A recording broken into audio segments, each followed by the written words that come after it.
Hello and welcome. The garden has been doing very well. We have 10 tomato plants, about 4 cucumber plants, Egyptian spinach, aromatube basil, wonderful catnip bush, some chamomile, of course, many other things, wild strawberries, etc. I'm going to show you around, let you know how it's going. In the first episode, the garden was in its wee stages. There wasn't much going on, but now the garden is flourishing.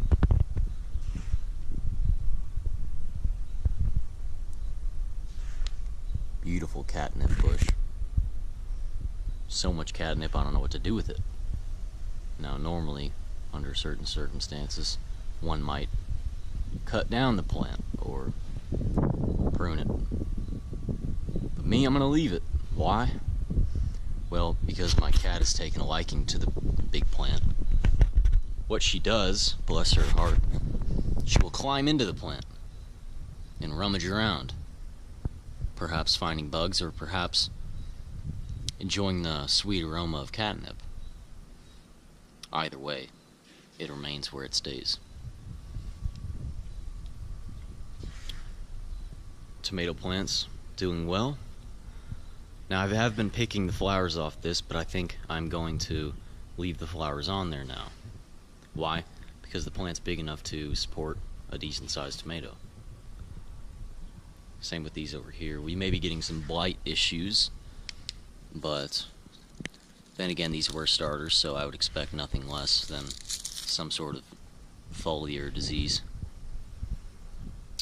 Malabar spinach, it's kind of competing with the ground cover, crop cover, or whatever, with wild strawberries, but that is expected.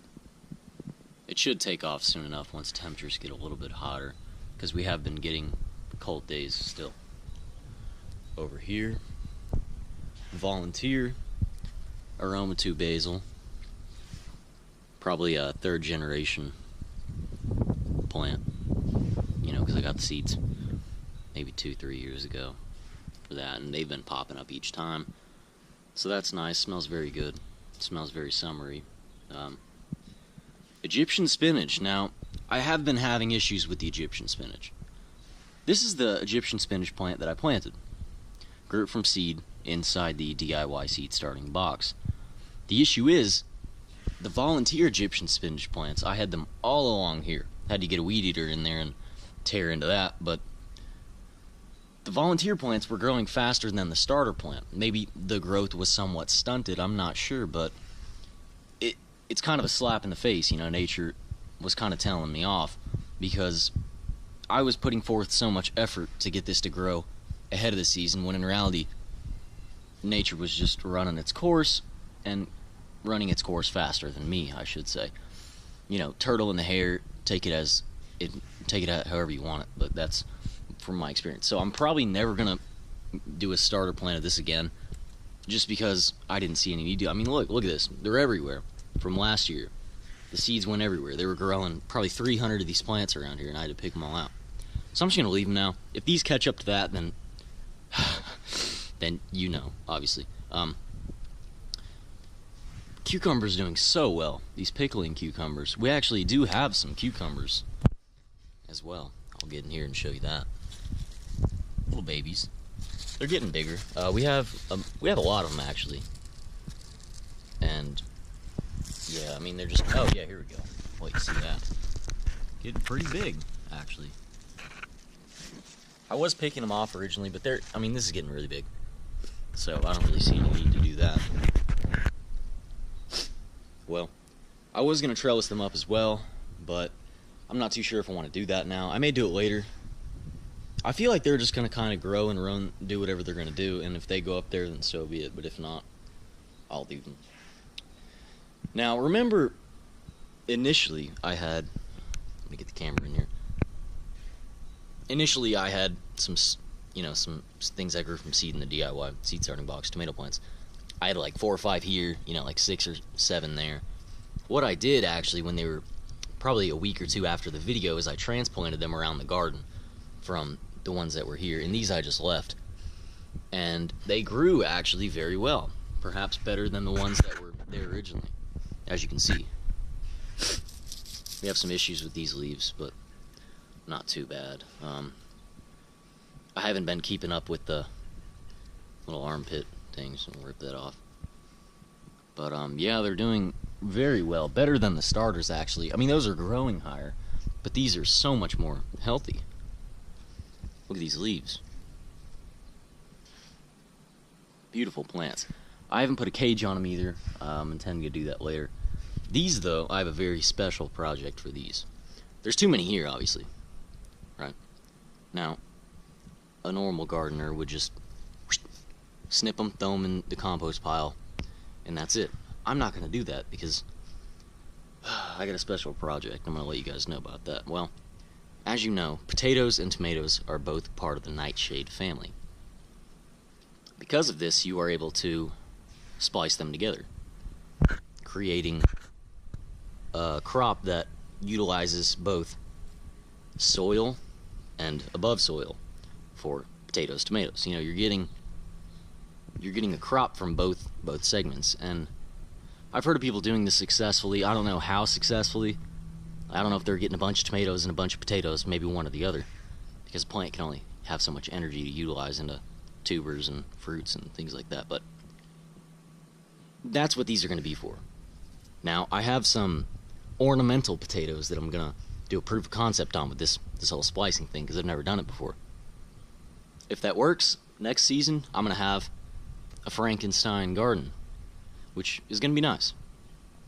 So that's what those are going to be used for. I'm going to be putting that video out very soon. Haven't been keeping up with the videos too much, but that's where that's going. So that's the garden. There's not too much going on, but yeah, so I put those tomatoes right there from, you know, the original spot. Put one right there, and I put one over here in the potato box because I'm not growing potatoes this season. And that's, I mean, it's doing kind of well. Obviously, I think it goes without saying that it could be doing better, because it's, you know, brothers and sisters or whatever are doing really well. Oh, we got some spurge in there. Looks really similar to purslane, actually. Bit of foraging going into the video. It's not edible. I think it's kind of poisonous. So if you're ever trying to identify purslane, do not get it mixed up with spurge. This is the garden. Chamomile doing very well as well. Now, with the wild strawberries, they are doing really well. They are taking off. Got some sow thistle in there, I think. But yeah, the ground cover wild strawberries, they're doing very well. They're taking over. Now, I don't know how well they're taking over. I guess I haven't compared it to previous videos and whatever, but they're doing well. They're fulfilling their purpose. So, that's nice. Actually, what is this? Uh-oh. The prophecy has been fulfilled.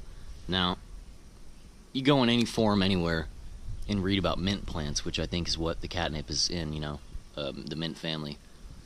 Invasive roots, they take over and they sprout up mint plants all over your garden. I heard about that on numerous occasions, but I never saw any fruition of that theory. Well, now I'm seeing it. I don't want catnip there. So, I'm going to have to watch out for that now, which is great. Which probably is an indicator that I need to prune that. So, I guess that's what I'm going to be doing. Even though I said in the beginning of the video that I wouldn't be doing that. Either way. Let's go take a look at a plant that I have not shown you yet.